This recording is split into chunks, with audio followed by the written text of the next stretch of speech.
আসসালামু আলাইকুম ভিউয়ার্স, কেমন আছেন সবাই? আশা করি সবাই ভালো আছেন। এই যে দেখুন, এটা হচ্ছে যে একটি পানির নদী। এই নদীর ভিতরে কিভাবে বরফ জমা রয়েছে এবং বুড়া থেকে ছোট বাচ্চা থেকে শুরু করে সবাই হলো যে স্কেটিং করতেছে এবং অনেক ভয়ের একটা বিষয় এর উপরেও, কারণ কোনো রকম যদি এটা দেবে যায়, যে নিচের আস্তরটা যেটা পুরোটা হলো পানি।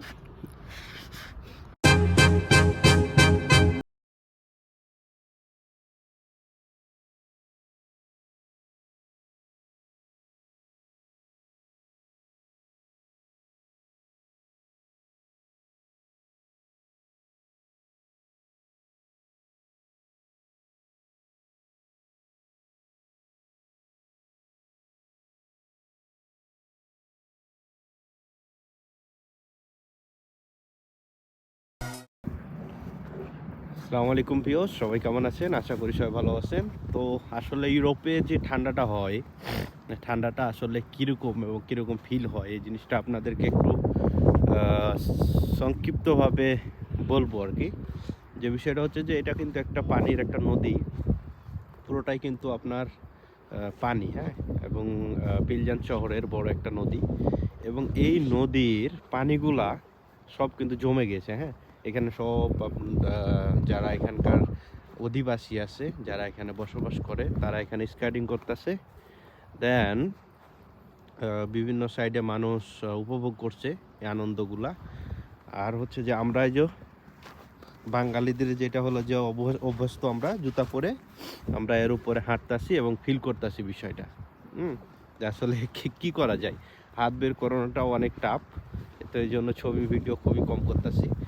তো যারা ইউরোপে আসেন বা যারা মানে ইউরোপে ভ্রমণ করেন, তারা এই সময়গুলোতে আসলে আপনারা স্নোফল, এই যে দেখুন স্নোফল হচ্ছে, হ্যাঁ, আপনারা দেখতে পাচ্ছেন কিনা, বুঝতে পারছেন কিনা, সাদা গুঁড়ি গুঁড়ি বরফের আস্তর যেটা জমা হচ্ছে উপরে, এটা কিন্তু স্নোফল যেটা বলি আমরা, এটাই আমরা উপভোগ করছি। এবং হচ্ছে বরফের উপরে দাঁড়িয়ে রয়েছি, পানির উপরে।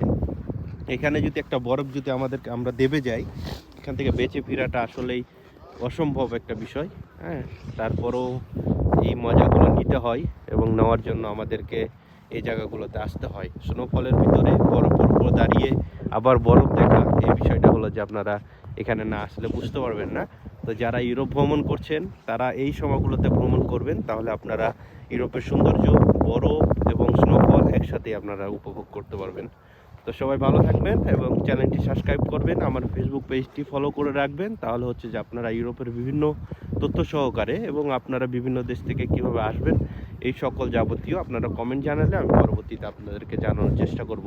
তো সবাই ভালো থাকবেন, সুস্থ থাকবেন, আবারও নতুন ভিডিওতে আপনাদের সাথে দেখা হবে।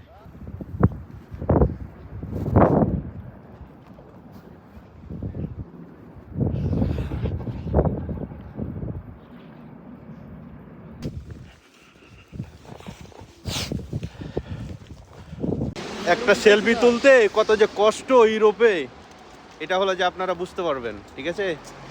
যদি আসেন এখানে, মনে হবে সাদার ভিতরে খালি খালি মজা। তোমরা মনে করছো যে বরফের ভিতরে আমরা কত মজা করছি, ঠিক আছে? খুবই কষ্টকর। এই যে হাত গালা দেখেছেন, লাল দগদগে হয়ে গেছে। খালি সাদা বরফ দেখলে হবে না, ভিতরে সব লাল হয়ে গেছে, হ্যাঁ।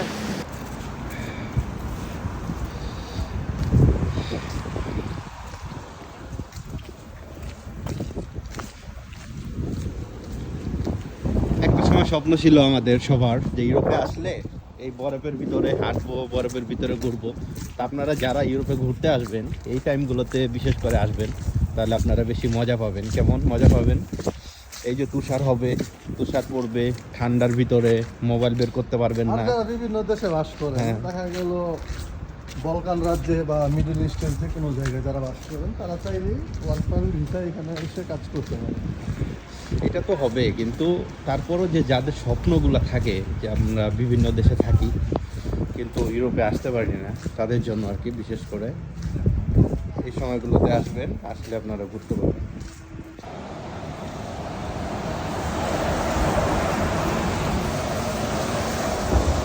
This is Europe. Welcome to চেক রিপাবলিক ব্রো। ফিল কেমন হচ্ছে? অসাধারণ অনুভূতি। আসলে মানুষ যে বলে ইউরোপ কেন মানুষের স্বপ্ন, এই হলো তার কারণ। দেখেন আপনারা, অন্যরকম একটা দৃশ্য। আসলে মানুষ তো আমার স্বপ্ন এরকম দেখে না। আলহামদুলিল্লাহ, মাশাআল্লাহ, অনেক সুন্দর।